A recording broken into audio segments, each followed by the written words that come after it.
नमस्कार दोस्तों, मेरा नाम है अंशुमन नायक और आप सभी का बहुत बहुत स्वागत है इंडियन डिफेंस न्यूज के डिफेंस टॉक सीरीज में, जहां पर हम रोज नए नए डिफेंस अपडेट्स के बारे में बात करते हैं। तो चलिए देर न करते हुए आज की वीडियो शुरू करते हैं।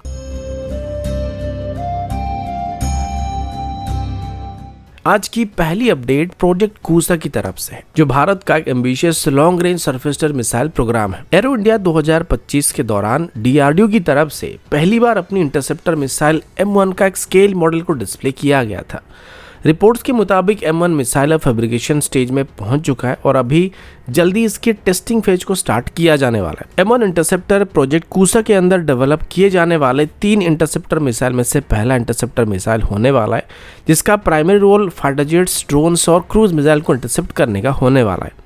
इसका रेंज करीब 120 किलोमीटर के आसपास होने की बात बताई जा रही है। ये मैक्सिमम मार्क 5.5 की स्पीड को हासिल कर सकता है, जो कि हाइपरसोनिक टारगेट को भी न्यूट्रलाइज करने की क्षमता रखने वाला है। इस मिसाइल में बहुत RF सीकर और इंफ्रारेड सीकर मौजूद होने वाले हैं और इस वजह से इफेक्टिव रेंज के अंदर मिसाइल को फ्लेयर्स और चैप की मदद से इवेड करना लगभग नामुमकिन सा होने वाला है और ये बेहतरीन एक्यूरेसी को प्रोवाइड करने की उम्मीद किया जा रहा है। प्रोजेक्ट कूसा के अंदर भारत S-400 सिस्टम की तरह एक मल्टी लेयर डिफेंस सिस्टम को डेवलप करने की कोशिश कर रहा है, जिसमें M1 इंटरसेप्टर मिसाइल की रेंज 120 किलोमीटर, M2 मिसाइल की रेंज 250 किलोमीटर, M3 मिसाइल की रेंज 350 किलोमीटर तक होने की बात की गई है और ये सभी हाइपरसोनिक मिसाइल होने वाले, जो कि हाइपरसोनिक टारगेट को भी न्यूट्रलाइज करने की क्षमता रखने वाले हैं।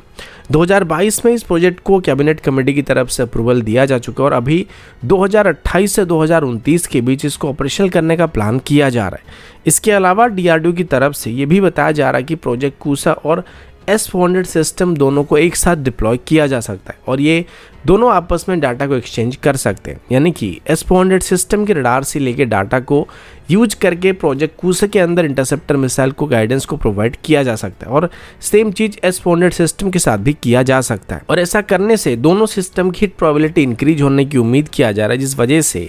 एक क्लेम के मुताबिक इन दोनों की हिट प्रोबेबिलिटी 98% के आसपास होने की बात की गई है। अगला update 5th generation fighter jet की तरफ से है। एरो इंडिया 2025 के बाद इंडियन एयरफोर्स के लिए एक 5th जनरेशन फाइटर जेट को खरीदने को लेकर काफी सारा चर्चा चल रहा है, खास करके अभी जब भारत को बोथ F-35 और Su-57 जैसे 2 वर्ल्ड क्लास की 5th जनरेशन फाइटर जेट को ऑफर किया जा रहा है, तो इसके बाद इनमें से भारत को किसी एक एयरक्राफ्ट को सिलेक्ट करना चाहिए, इसको लेकर डिबेट चल रहा है। अब हमारी डिफेंस कम्युनिटी के अलावा बोथ रशिया और US की तरफ से भी अपनी अपनी फाइटर जेट को एक्टिवली भारत में पुश करने की कोशिश किया जा रहा है। Su-57 और F-35 दोनों की अपनी अपनी पॉजिटिव और नेगेटिव साइड मौजूद है और अभी इसी बात को लेके दोनों की तरफ से अटैक और काउंटर अटैक किया जा रहा है। रशिया की सबसे बड़ी पॉजिटिव पॉइंट ये है कि वो Su-57 को कंप्लीट टेक्नोलॉजी ट्रांसफर के साथ भारत को ऑफर करने वाले हैं और इसको आगे चल के भारत में मैन्युफैक्चर किया जाने वाला है। इसके अलावा अभी रशिया की तरफ से एक और बहुत बड़ा क्लेम किया जा रहा है, जिसमें ये बताया जा रहा है कि अगर भारत Su-57 को सिलेक्ट करता है तो ये F-35 के मुकाबले भारत को काफी सस्ता पड़ने वाला है। अगर भारत F-35 को खरीदता है तो इनको डायरेक्ट यूनाइटेड स्टेट की तरफ से भारत को सप्लाई किया जाएगा और इनकी फ्लाईवे कॉस्ट हालांकि 80 से 83 मिलियन के बीच होवर करता है, लेकिन भारत को इनकी यूनिट कॉस्ट 100 मिलियन से ज़्यादा पड़ने की उम्मीद किया जा रहा है। लेकिन वहीं पर अगर भारत Su-57 को खरीदने की कोशिश करता है तो इनको HAL की तरफ से अपनी एग्जिस्टिंग सुखोई मैन्युफैक्चरिंग फैसिलिटी से मैन्युफैक्चर किया जा सकता है और इस वजह से इन एयरक्राफ्ट की प्रोडक्शन कॉस्ट काफ़ी हद तक रिड्यूस होने वाला और रशिया के क्लेम के मुताबिक वो फुली कॉन्फिडेंट है कि Su-57 की यूनिट कॉस्ट भारत को $70 मिलियन के आसपास पड़ने वाली है। लेकिन गौर करने वाली बात यह है कि रिसेंटली भारत की तरफ से जिन 12 Su-30 MKI के लिए ऑर्डर को प्लेस किया गया था, इनकी यूनिट कॉस्ट हमें $133 मिलियन के आसपास पड़ रहे थे और आज तक जितने भी रशियन जेट को भारत में मैन्युफैक्चर किया गया है, सभी का यूनिट कॉस्ट हमें ओरिजिनल कॉस्ट के मुकाबले लगभग 2 या 3 गुना ज़्यादा पड़ चुका है। लेकिन अगर सच में रशिया भारत को Su-57 को 65 से 70 मिलियन डॉलर के प्राइस रेंज के साथ ऑफर कर पाता है तो ये भारत के लिए गेम चेंजर साबित होने वाला है, क्योंकि ये cost multi role combat aircraft की टेंडर में ऑफर किए गए 4.5 जनरेशन एयरक्राफ्ट की कॉस्ट से हमको काफ़ी कम पड़ने वाला और Su-57 उन सभी एयरक्राफ्ट के मुकाबले काफ़ी एडवांस होने वाला, जिस वजह से ये भारत के लिए विन विन सिचुएशन हो सकता है। अगला अपडेट एक इलेक्ट्रिक सी ग्लाइडर की तरफ से। आईटी मद्रास की इंक्यूबेटेड सेटअप वाटरफ्लाई टेक्नोलॉजी की तरफ से अभी एक इलेक्ट्रिक ग्लाइडर को डेवलप करने की कोशिश किया जा रहा है। इस setup wing in ground technology effect पर बेस्ड एक इलेक्ट्रिक ग्लाइडर को या सी ग्लाइडर को डेवलप करने की कोशिश कर रहा है, जो ट्रेडिशनल एयर और फेरी ट्रैवल का एक सस्टेनेबल और कॉस्ट इफेक्टिव सोल्यूशन होने वाला है। सी ग्लाइडर्स की खास बात यह है कि ये ग्राउंड इफेक्ट का यूज करके पानी से टेक ऑफ कर सकते हैं और ये सिर्फ 4 से 5 मीटर की क्रूजिंग अल्टीट्यूड को मेंटेन कर सकते हैं। इनकी एक और खास बात यह भी है कि ये फ्यूल एफिशिएंट होने के साथ साथ लगभग 500 किलोमीटर प्रति घंटे की रफ्तार की क्रूजिंग स्पीड को हासिल कर सकते हैं, जिसमें एयरक्राफ्ट की स्पीड और बोट जैसी मैन्युवरेबिलिटी दोनों हमको मिलने वाली है। एरो इंडिया 2025 में बेंगलुरु में वाटरफ्लाई टेक्नोलॉजी की तरफ से अपनी फ्यूचरिस्टिक सी ग्लाइडर को शोकेस किया गया था, जो कि अभी काफ़ी सारे इंटरेस्ट को अपनी तरफ आकर्षित कर रहा है। कंपनी के क्लेम के मुताबिक वो अप्रैल 2025 तक अपनी पहली प्रोटोटाइप को लॉन्च करने वाले हैं, जो कि एक सब स्केल वेरिएंट होने वाला है। इसका वेट करीब 100 केजी के आसपास होने वाला है। इनिशियल टेस्टिंग के बाद इसकी एक लार्जर स्केल को डेवलप करने का प्लान किया गया, जो कि एक टन क्लास का ग्लाइडर होने वाला है और फाइनली 2026 में वो अपनी सी ग्लाइडर का एक फुल स्केल वेरिएंट को लॉन्च करने का प्लान कर रहे हैं, जो कि एक 4 टन क्लास का ग्लाइडर होने वाला है। और इस फुल स्केल वेरिएंट में यानी कि 4 टन क्लास के ग्लाइडर में एक साथ लगभग 20 पैसेंजर ट्रैवल कर सकते हैं। इसके लिए इंडियन रजिस्टर ऑफ शिपिंग से 2026 तक सर्टिफिकेशन को लाने की कोशिश किया जा रहा है, जिसके बाद चेन्नई सिंगापुर जैसे रीजनल रूट पर इसको ऑपरेशनल करने का प्लान किया जा रहा है और 2029 तक दुबई लॉस एंजलिस जैसे लॉन्ग रूट में इसको ऑपरेशनल करने का प्लान किया जा रहा है। अभी इसकी जो स्मॉल स्केल की प्रोटोटाइप को डेवलप किया जा रहा है, इसका रेंज करीब 500 किलोमीटर के आसपास होने की उम्मीद किया जा रहा है, लेकिन इसकी जो full scale hydrogen electric variant होने वाला है, इनका रेंज 2000 किलोमीटर के आसपास होने की बात की गई है। ये सी लेवल से 4 मीटर से लेके 150 मीटर की अल्टीट्यूड तक ऑपरेट कर सकते हैं और सी में कहीं पर भी लैंड और टेक ऑफ कर सकते हैं, जिस वजह से इसे वर्तमान की ट्रेडिशनल एयरक्राफ्ट के मुकाबले कई गुना सेफ भी कहा जा रहा है। अगला अपडेट फ्रांस और जर्मनी की तरफ से, और अभी फ्रांस की तरफ से कुछ ऐसे स्टेटमेंट दिए गए जो कि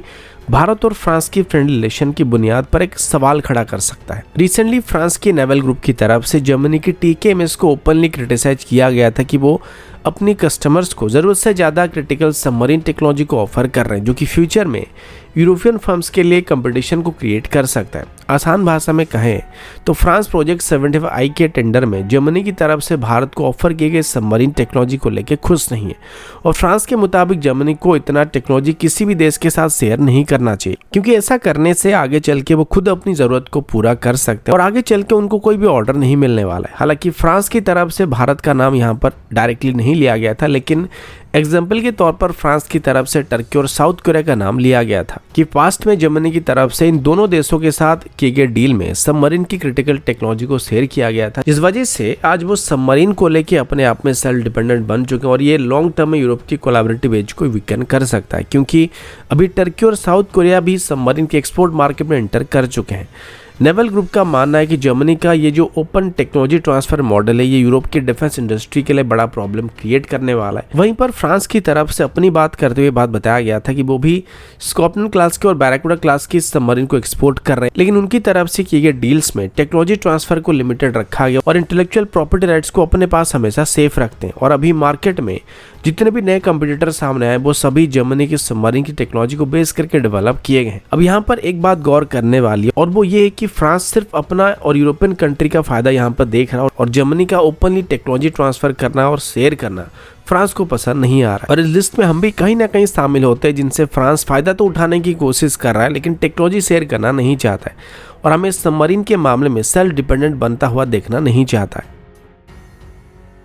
अगला अपडेट रुद्रम 3 मिसाइल को लेकर है। रिसेंट अपडेट के मुताबिक Su-30 MKI फाइटर जेट से अभी रुद्रम 3 मिसाइल की कैप्टिव ट्रायल को सक्सेसफुली कंडक्ट किया जा चुका है और लेटेस्ट रिपोर्ट्स के मुताबिक अभी इस ट्रायल की डाटा को एनालाइज किया जा रहा है और इसी साल के अंदर ही इनकी फ्लाइट टेस्टिंग को करने का प्लान किया जा रहा है। कैप्टिव ट्रायल्स के दौरान Su-30 MKI पर 2 रुद्रम 3 मिसाइल को माउंट किया गया था, जिससे मिसाइल की इंटीग्रेशन और परफॉर्मेंस को इवैल्यूएट किया जा रहा है। साथ ही रिलीज ट्रायल भी कंडक्ट किए गए थे जिसमें डमी मिसाइल का यूज किया गया था ताकि सिमुलेटेड कंडीशन में सिस्टम की कैपेबिलिटी को एक्सेस किया जा सके। रुद्रम 3 मिसाइल का वेट अप्रोक्सीमेटली 1.6 टन के आसपास होने वाला और ये एक पावरफुल एंटी रेडिएशन और सरफेस अटैक मिसाइल होने वाला है, जो कि हाई वैल्यू एनिमी टारगेट को न्यूट्रलाइज करने के लिए इस्तेमाल किया जा सकता है। अगर इसको 11 किलोमीटर की अल्टीट्यूड से लॉन्च किया जाता है तो ये 600 किलोमीटर तक स्ट्राइक कर सकता है, जो इस सीरीज की पहले के वेरिएंट्स के मुकाबले कई गुना ज़्यादा होने वाला है। रुद्रम 1 की रेंज लगभग 150 किलोमीटर है, रुद्रम 2 का रेंज लगभग 300 किलोमीटर है, लेकिन रुद्रम 3 दोनों से लगभग 2 गुना ज़्यादा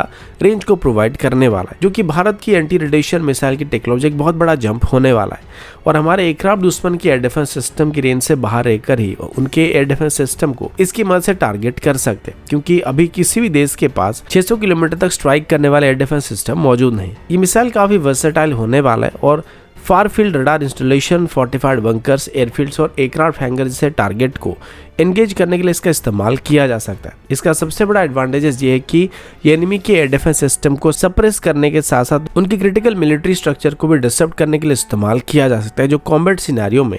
इंडियन एयरफोर्स के लिए एक मेजर एज को प्रोवाइड करने वाला है। तो दोस्तों अभी के लिए इतना ही, मिलता हूँ आपसे अगले वीडियो में, तब तक के लिए जय हिंद, वंदे मातरम।